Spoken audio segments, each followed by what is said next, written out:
Hello बच्चों, कैसे हैं आप। आज मैं आपके लिए लेकर आई हूँ कक्षा 5 की एनसीईआरटी की न्यू सिलेबस की हमारा अद्भुत संसार। तो आज हम इसका पहला पाठ पढ़ेंगे, जल जीवन का संसार।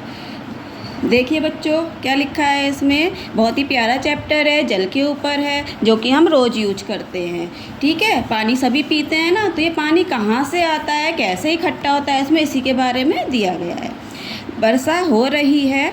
आफरीन, आफरीन एक लड़की का नाम है। आफरीन खिड़की की ओर भागती है, जहाँ ज्योति पहले से ही वर्षा के जल की नन्ही बूंदों को कांच से फिसलकर गिरते हुए देख रही है। अब वर्षा हो रही है तो वर्षा जो है खिड़की से कांच से नीचे को गिर रहा है। आफरीन पूछती है, तुम्हें क्या लगता है कि यह जल कहाँ से आता है और फिर कहाँ चला जाता है। आइए हम जल की यात्रा को समझें, परंतु पहले हम जानेंगे कि पृथ्वी पर कितना जल है। अब बच्चों, अब तुम कहोगे पृथ्वी पर कितना जल है। पृथ्वी ऐसे होती है, गोल गोल राउंड राउंड, सबको पता है पृथ्वी गोल है। अब इसको हम 4 भागों में ये डिवाइड कर देते हैं। तो इतना इसमें धरती है, स्थल है, और ये 3 पार्ट जो है ये जल है। यानी 1/3 भाग जो है पृथ्वी का वो जल से भरा हुआ है। यानी पानी हमारे पास बहुत सारा है। ठीक है, यद्यपि पृथ्वी की अधिकांश सतह जल से ढकी हुई है, यानी 1/3 भाग हमारा जल से पानी से ढका हुआ है, किंतु पृथ्वी पर विद्यमान इस जल का अधिकांश भाग लवणीय जल है, मतलब खारा पानी है, साल्टी है। महासागरों का ये जो पानी होता है यह पीने योग्य नहीं होता। ओके, और अलवणीय जल की मात्रा बहुत कम है, जिसकी हमें ज़रूरत होती है। अलवणीय जल मतलब मीठा जल, जो हम पीने के लिए, खाना बनाने के लिए यूज करते हैं, तो ये हमारे पास बहुत कम है। सभी सजीव व्यक्ति, पशु पक्षी और पौधे जीवित रहने के लिए मीठे जल पर निर्भर होते हैं। यह जल पीने, फसल उगाने और दैनिक कार्यकलापों के लिए अनिवार्य है। अनेक पौधे और जंतु मीठे जल में भी रहते हैं। जल के बिना जीवन संभव नहीं है। ठीक है, जल के बिना कोई जी ही नहीं सकता। हम पानी के बिना 4-5 घंटे रह ही नहीं सकते हैं। ठीक है, अब कल्पना कीजिए कि यदि पृथ्वी पर विद्यमान संपूर्ण जल इस गिलास में भरा है, तो मीठे जल की मात्रा केवल इस चम्मच में आने वाले जल के समान होगी। अभी मैंने आपको बताया कि पृथ्वी का 1/3 भाग में जल ही जल भरा हुआ है, लेकिन उसमें पीने लायक पानी कितना है, बहुत थोड़ा सा है। जैसे ये 1 गिलास माना हमारा 1/3 भाग हो गया, तो इसमें 1 चम्मच के बराबर हमारे पास मीठा जल है। अब चर्चा कीजिए, क्या आपको लगता है कि हम महासागर में उपस्थित जल को पी सकते हैं?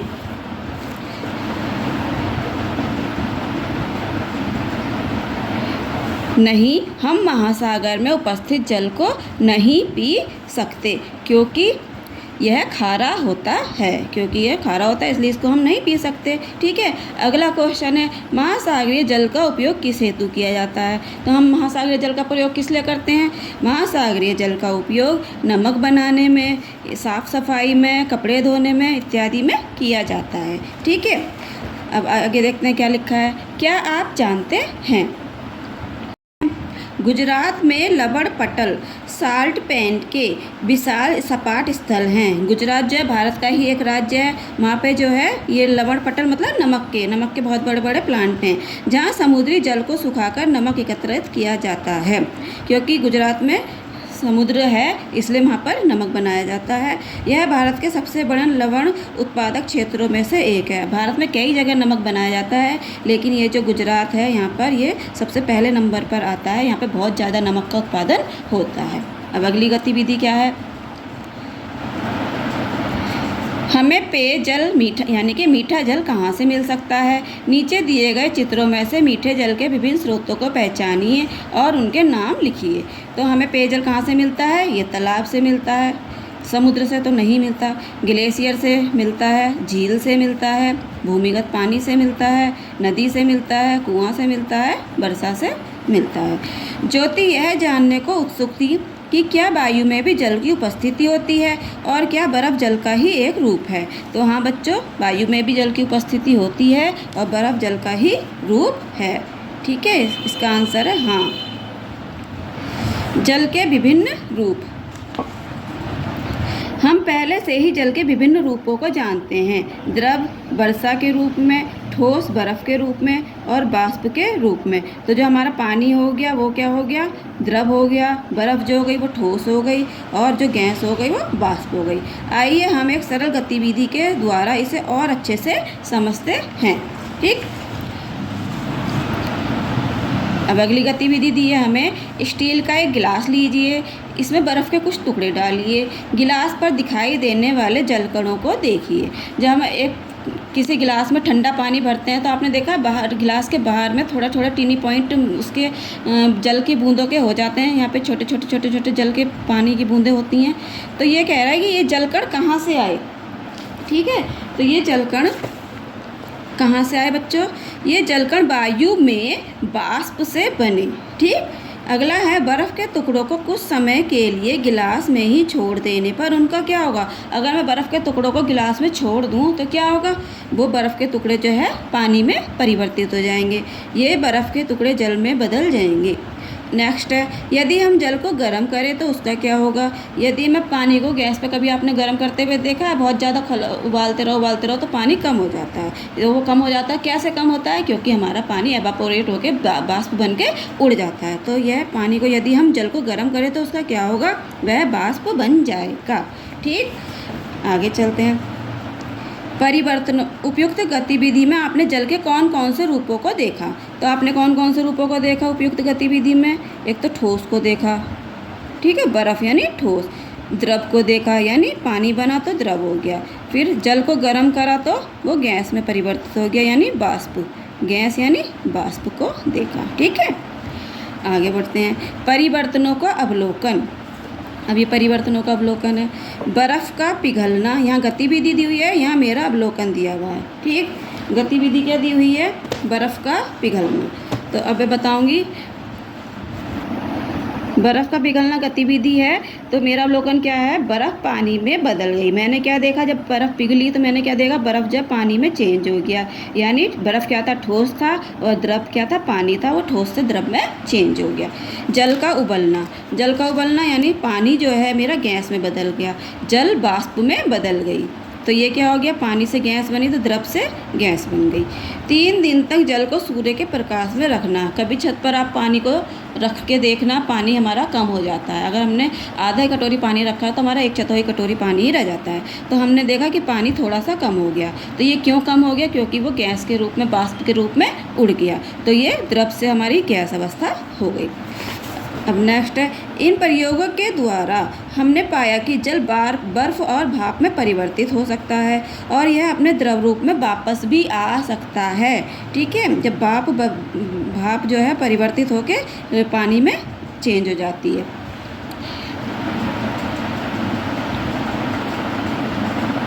आइए हम समझते हैं कि प्रकृति में यह परिवर्तन किस प्रकार होता है। अब यहाँ पर इन्होंने एक एक्टिविटी दी हुई है। ये एक पारदर्शी थैली लीजिए, ट्रांसपेरेंट हमको एक थैली लेनी है। चित्र में दर्शाई गई आकृतियों के अनुसार इस थैली पर एक मार्कर पेन से सूर्य, बादल, वृक्ष के चिन्ह बना दीजिए। ड्राइंग करनी है आधी थैली में। इस थैली को जल से 1/3 भर लीजिए। अब ये जो मेरी थैली है, मैंने इसमें इतना इतना पानी भर लिया। सुझाव, आप इसके लिए नीले रंग का या खाद्य रंजक का उपयोग कर सकते हैं। थैली को अब कसकर बंद कर दीजिए। यहाँ से मैंने इसे सील बंद कर दिया बिल्कुल, ताकि ये गिरे ना। इसे सूर्य के प्रकाश में रखा, मैंने इसे बाहर धूप में छत पे रख दिया। कुछ घंटों के पश्चात थैली के अंदर होने वाले परिवर्तनों का अवलोकन कीजिए। अब आप क्या इसमें चेंजेस देखेंगे। अगर आप 3-4 घंटे पानी की थैली को धूप में रखेंगे तो क्या होगा, जल गर्म हो गया है। मैं क्या देखूँगी कि जल गर्म हो गया है। अब मैं ये सोचूंगी कि जल कैसे गर्म हो गया। तो इसका क्या कारण है, इसका कारण सूर्य का प्रकाश है। सूर्य की गर्मी उसमें आई तो जल गर्म हो गया।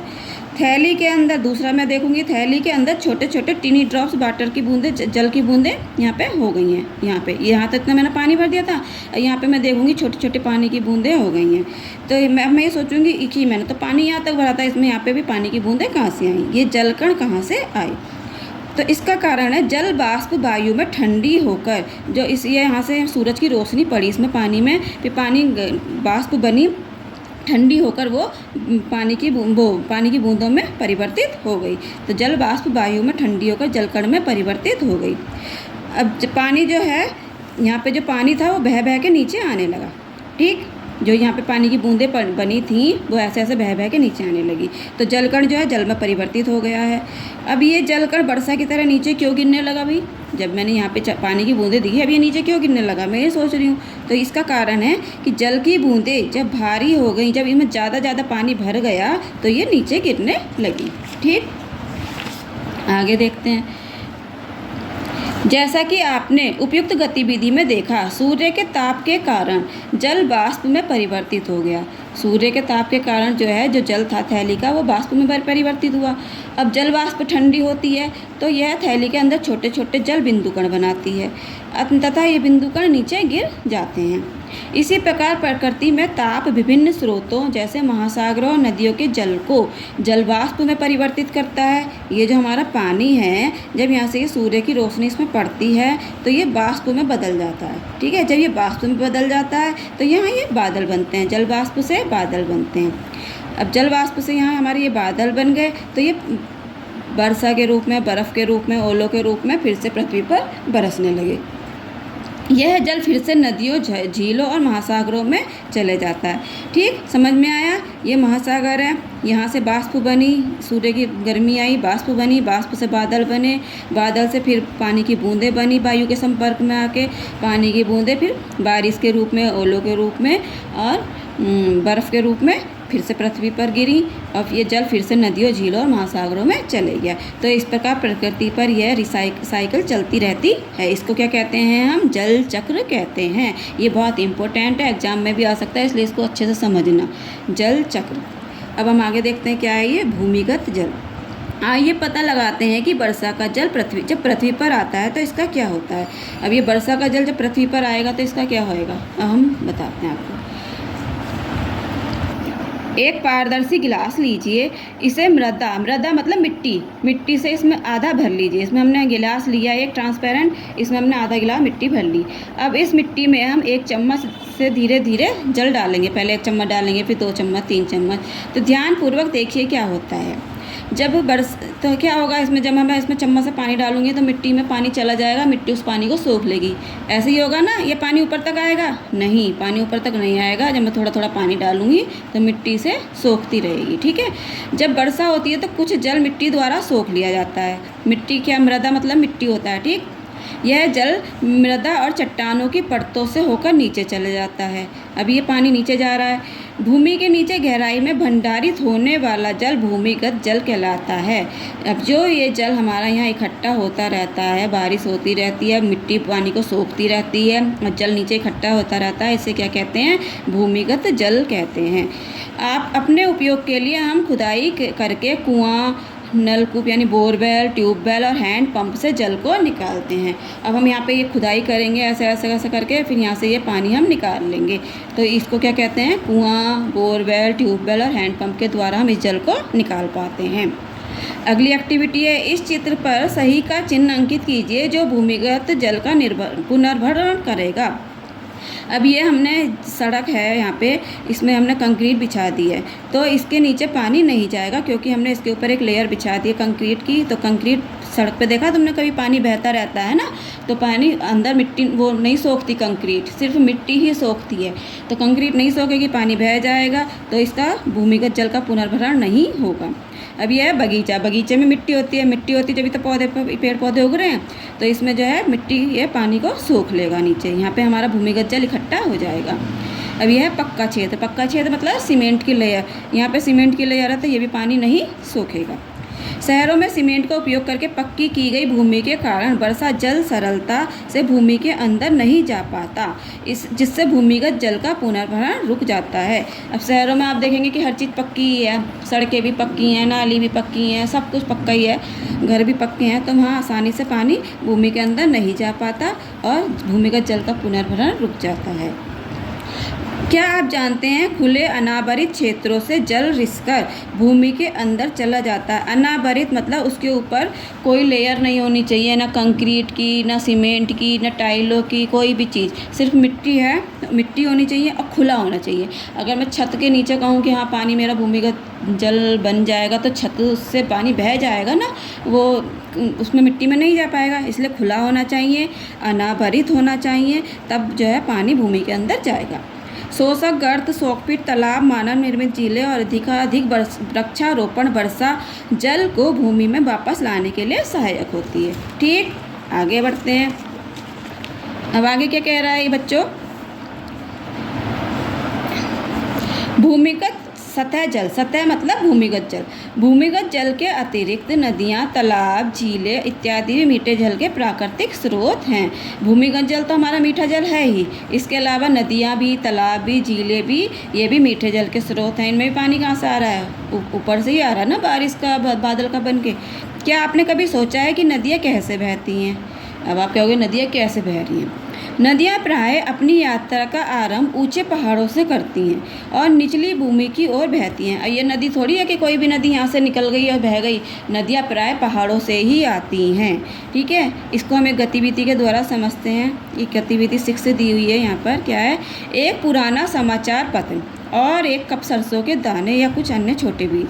हमें क्या चीज़ चाहिए? एक तो समाचार पत्र चाहिए, मतलब न्यूज़पेपर चाहिए, और थोड़े से सरसों के दाने चाहिए।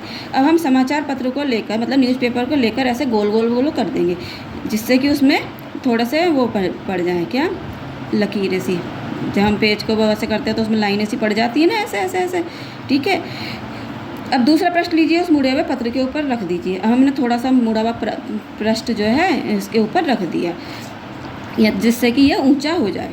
अब हम यहाँ पे जो है राई के दाने, ये सरसों के दाने इस पर से डालेंगे तो ये जो है सीधे सीधे ऐसे ही नहीं गिर जाएगा। ये जहाँ पे हमारी लकीरें पड़ी हुई होंगी, यहाँ यहाँ यहाँ यहाँ, ऐसे ये गिरेगा।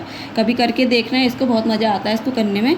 तो राई के दाने जो है लुढ़कते हुए चले जाएंगे जहाँ जहाँ हमारी लकीरें पड़ी हुई होंगी। तो इस प्याले से सरसों के दाने हमने उड़ेल दिए। अब हम क्या देखेंगे कि सरसों के दाने के संबंध में आपने क्या अवलोकन किया। तो सरसों के दाने जो है पानी की तरह, जैसे पहाड़ों से नदियों में पानी गिरता है ना, नदियाँ जहाँ को ढाल होता है उधर को ही जल देती हैं, ऐसे ही जहाँ को ये ढाल दिख रहा है ऐसे हमारे सरसों के दाने जा रहे हैं। तो हमारे जो सरसों के बीज हैं वो पानी की तरह लुढ़कते हुए नीचे आ गए। क्या ये दाने सीधी रेखा में गति कर रहे हैं या ये विभिन्न दिशाओं में फैल रहे हैं? नहीं, ये दाने सीधी रेखा में गति नहीं कर रहे, बिल्कुल नहीं कर रहे। ये अलग अलग दिशाओं में फैल रहे हैं, जहाँ इनको रास्ता मिल रहा है ये वहीं गिर जा रहे हैं। ठीक है, क्या दाने कुछ क्षेत्रों में एकत्रित हो रहे हैं? क्या ये दाने इस प्रकार एकत्रित हो रहे हैं कि जिस प्रकार झीलों में, नदियों इत्यादि में पानी एकत्रित होता है? तो हाँ, बीज जो है निचले इलाके में आकर, यहाँ पर आकर निचले इलाके में आकर एकत्रित हो रहे हैं। हाँ, ये दाने इस प्रकार एकत्रित हो रहे हैं जिस प्रकार झीलों एवं नदियों में पानी एकत्रित होता है। जल अपने मार्ग में आने वाली भू संरचनाओं की आकृति के अनुसार बहता, रुकता अथवा मुड़ता है। जल का प्रवाह भू आकृतियों को भी परिवर्तित कर सकता है। चर्चा कीजिए। सरसों के दानों पर की गई गतिविधि 6 के आधार पर चर्चा कीजिए कि क्यों कुछ नदियां अरब सागर की ओर बहती हैं और जबकि कुछ बंगाल खाड़ी की ओर बहती हैं। ये मैं अभी आगे आपको बताऊंगी कि ऐसा क्यों होता है। क्या आप जानते हैं राजस्थान में अरावली पर्वत श्रृंखला से, राजस्थान में एक अरावली नाम का पर्वत है, तो वहाँ से जो है एक नदी निकलती है, लूणी नदी। यह एक ऐसी प्रमुख नदी है जो सागर में नहीं गिरती, वरना हमारी जितनी भी नदियाँ हमारी आती हैं वो सागर में ही गिरती हैं, या तो हमारी वो नदियाँ अरब सागर में गिरती हैं या वो बंगाल की खाड़ी में गिरती हैं। लेकिन राजस्थान में जो ये नदी है लूणी नदी, क्या नाम है इसका? लूणी नदी, तो ये है सागर में नहीं जाती। यह गुजरात में कच्छ के रण की दलदली में भूमि में जाकर समाप्त हो जाती है। ये गुजरात में जाकर समाप्त हो जाती है, ये सागर में नहीं जाती, राजस्थान की लूणी नदी। अब नेक्स्ट देखते हैं क्या कहता है ये। अब यहाँ हमें ये इन्होंने एक मैप दिया, नक्शा दिया है, और यहाँ हमें भारत की नदियों के बारे में बता रखा है। नदियों के नाम लिखे हुए हैं कई सारे। अब यहाँ दिया हुआ है भारत की नदियाँ, हमारी जीवन रेखा। भारत के इस मानचित्र में हमारे देश की प्रमुख नदियों को दर्शाया गया है। ठीक है, इसमें नदियों को दर्शाया गया है यहाँ पे। ये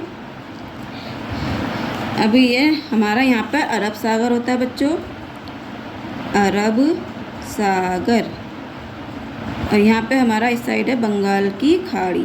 ठीक है, बंगाल की खाड़ी। अब कुछ नदियाँ आकर तो यहाँ पे गिरेंगी और कुछ नदियाँ आकर यहाँ पर गिरेंगी। तो ये हमसे क्या पूछ रहा है आगे,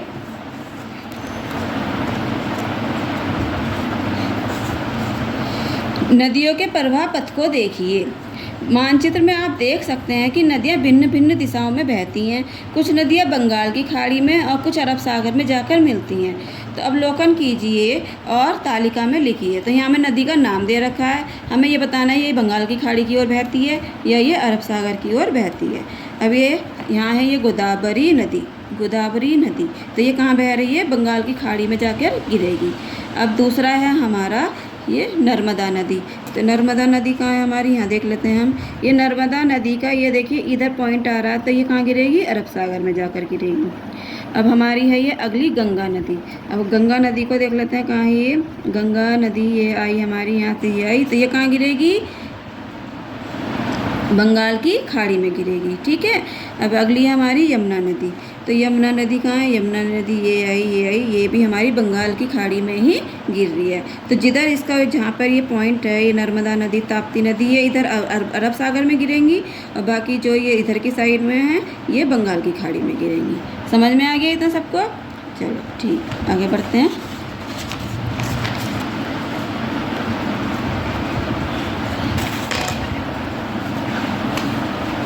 अब ये क्या कह रहा है बच्चों? जल में जीवन। आफरीन ने देखा कि विद्यालय के समीप का तालाब वर्षा के जल से भर गया। विद्यालय के किनारे एक तालाब था, वो वर्षा के जल से भर गया। उसने ज्योति को आवाज़ दी, यहाँ आकर देखो। उन्होंने वहाँ देखा कि जल में नन्ही नन्ही मछलियाँ तैर रही हैं और एक छोटा मेंढक कमल की पत्ती पर बैठा है। जल में रहने वाले विविध प्रकार के पौधे और जंतुओं को देखना अद्भुत है। यह स्थल पर रहने वाले जीवों से किस प्रकार अलग हैं? ठीक है, इनकी रचना अलग होती है जो स्थल पर रहने वाले जीव हैं उनकी अपेक्षा।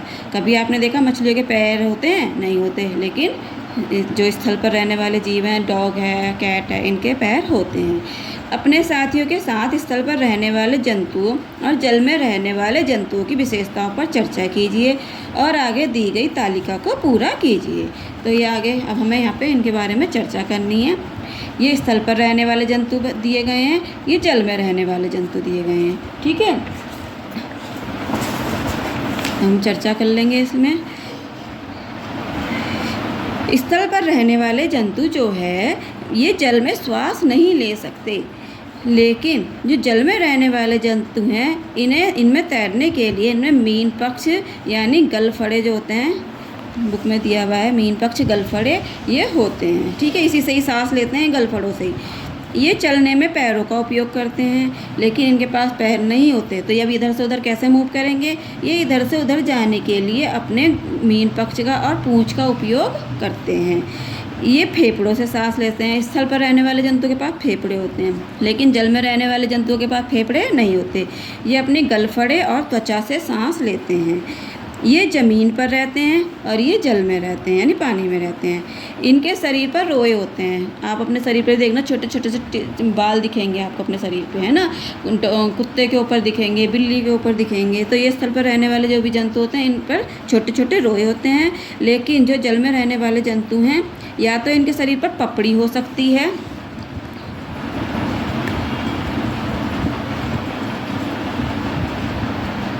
या तो इनके शरीर पर पपड़ी हो सकती है या ये चिकने होते हैं। ठीक, समझ में आ गया सबको? दिखाई दे रहा है?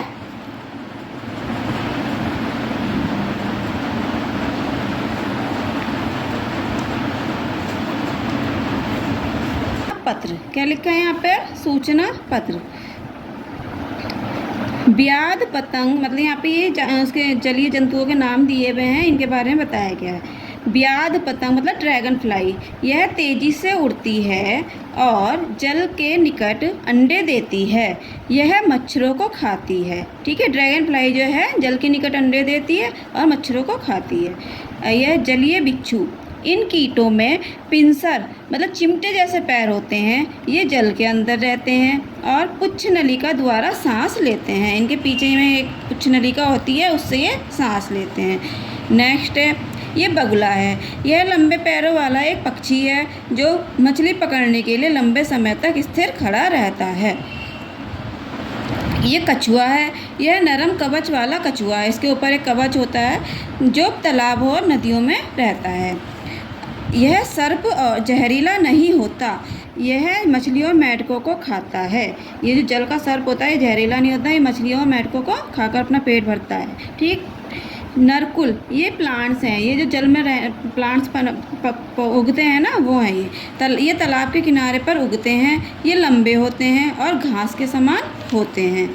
नेक्स्ट है कमल और कुमुद, जलबद्ध प्लवी, ये पुष्प जल पर तैरते हैं, मतलब ये जल के ऊपर तैरते हैं और इनकी जड़ें तालाब के संस्तर पर रहती हैं, मतलब इनकी जड़ें जो हैं ऊपर ऊपर में रहती हैं, नीचे नहीं जाती हैं बिल्कुल। ठीक है, ज़मीन के उसमें नहीं जाती हैं, तालाब के ऊपर ऊपर में ही तैरते रहते हैं।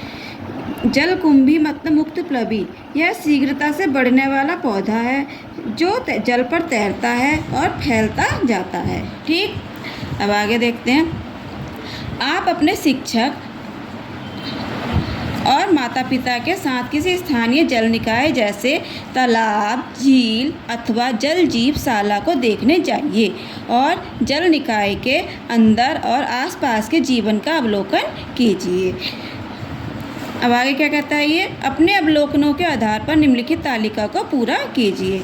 यहाँ पक्षियों के नाम दिए गए हैं, यहाँ उनके मुख और चोंच के बारे में बताना है कैसी है, यहाँ पर उनके पैरों के बारे में बताना, पैर, पाद, मीन पक्ष के बारे में जिससे वो गति करते हैं, और यहाँ चित्र बनाना है इनका। ठीक है, जैसे हमें यहाँ पे ये दिया गया है मछली, तो मछली जो है, मछली का गोल मुख होता है, ऊपर की ओर होता है। ठीक, और ये सांस किससे लेती है, अपने मीन पक्ष से। ठीक है। तालाब का बगुला, बगुला जो है इसकी लंबी और नुकीली चोंच होती है और ये इसके इधर उधर जाने के लिए पतले पतले से पैर होते हैं। ठीक। मेढक जो है इसका मुंह चौड़ा होता है और इसके पैर जो है गद्दीदार या मतलब झिल्लीदार पैर होते हैं। ठीक है। बत्तख होती है, बत्तख की जो है चोंच होती है चपटी। ठीक है, और पैर इसको इधर उधर जाने के लिए इसके झिल्लीदार पैर होते हैं। अभी ये कछुआ है, कछुए का मुंह छोटा होता है और इसके जाल वाले और छोटे छोटे पैर होते हैं इधर से उधर जाने के लिए। ये ड्राइंग आप खुद बनाइएगा, ये आपका होमवर्क। ठीक है। अब आगे देखते हैं क्या कहता है ये। अब आगे है, भ्रमण के समय आपने जिन पौधों को देखा। अब आप तालाब के किनारे गए, झील के किनारे गए, आपने वहाँ पे जलीय जंतु तो देखे और पौधे भी देखे होंगे, तो उनके चित्र बनाइए, उनके स्थानीय नामों के साथ उनका नामांकन कीजिए।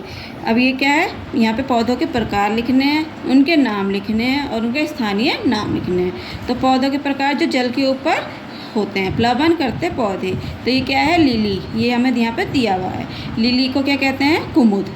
ठीक। जल के अंदर रहने वाले पौधे, जल के अंदर हाइड्रिला नाम का पौधा होता है, ये घास की तरह होता है, इसे पानी की घास भी कहते हैं। ये पौधे जिनकी जड़ें जल संस्तर पर होती हैं, मतलब ये पौधे पानी में तैरते रहते हैं, इनकी जड़ें जो हैं पानी के ऊपर ही होती हैं किंतु वे जल के ऊपर दिखाई देते हैं। तो ये क्या है, कमल होता है। ऐसा पानी के ऊपर देखा है ना, कभी पानी के ऊपर तैरता हुआ दिखाई देता है कमल।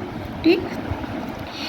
अब कहता है आगे, एक कागज़ का टुकड़ा लीजिए और उस पर एक जल की बूंद डालिए। आपने कागज़ का टुकड़ा लेना है, उस पर एक बूंद पानी डाल देना है, तो आप क्या देखेंगे, कागज़ पानी को सोख लेगा। अब दूसरा क्या कह रहा है, कागज़ पर मोम के रंगों से रंग भरिए। क्रेयॉन होते हैं ना, कागज़ पर हमने वो कलर कर लिए, अब इस पर हमने जल की बूंदें डाली, क्या आपको कोई परिवर्तन दिखाई देता है? तो अब क्या होगा, कागज़ जो है, जो पानी सोख रहा था उस पर से जब हम उस पर कलर कर देंगे मोम के, तो वो पानी फिसलने लगेगा बूंद उस पर। ठीक है।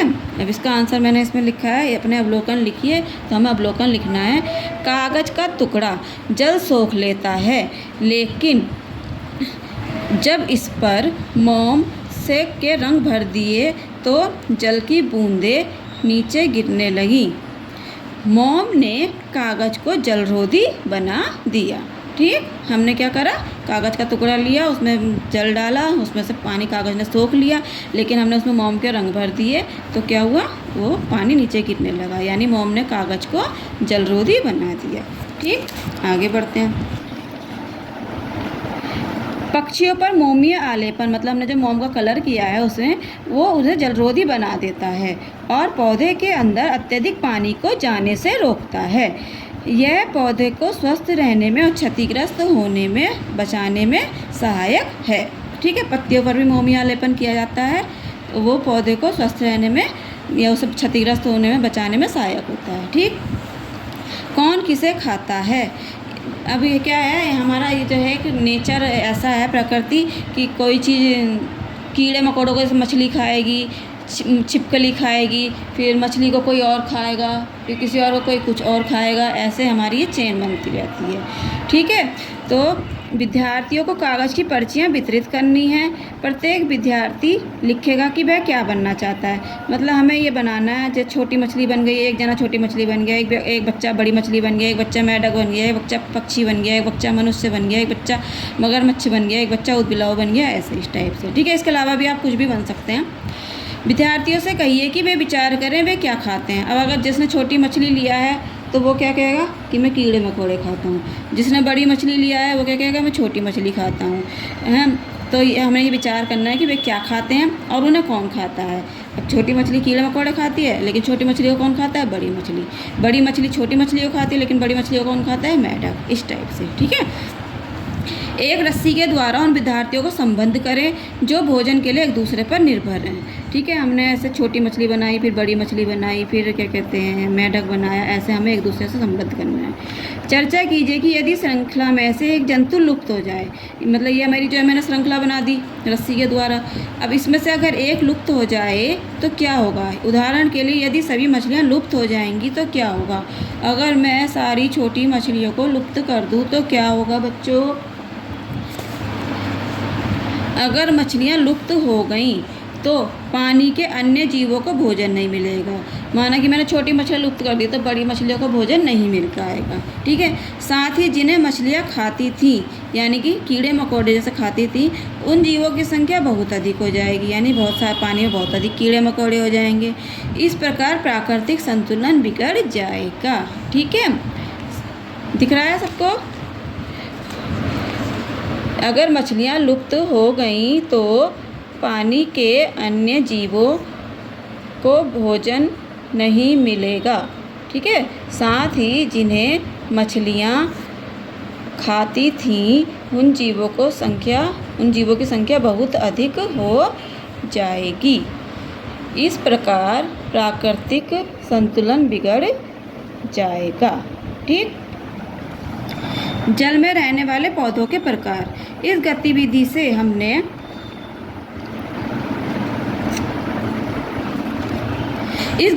से हमने मीठे पानी के पर्यावासों में रहने वाले पौधों और जंतुओं की पर्याप्त विविधता का पता लगाया। इन सजीवों में विशिष्ट विशेषताएं होती हैं, मतलब बहुत सारी विशेषताएं होती हैं इनमें अलग अलग, जैसे प्लवी पत्तियां, मीन पक्ष मतलब गलफड़े अथवा लंबी जड़ें, जो उन्हें जल में जीवित रहने में और वृद्धि करने में मतलब बढ़ने में और जिंदा रहने में सहायता करती हैं।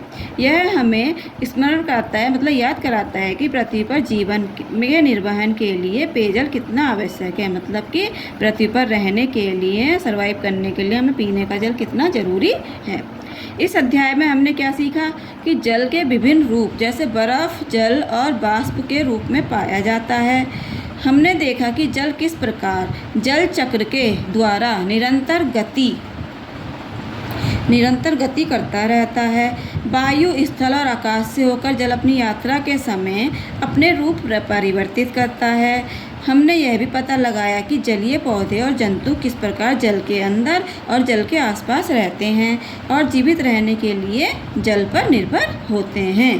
तो यह चैप्टर आपका हो गया कंप्लीट।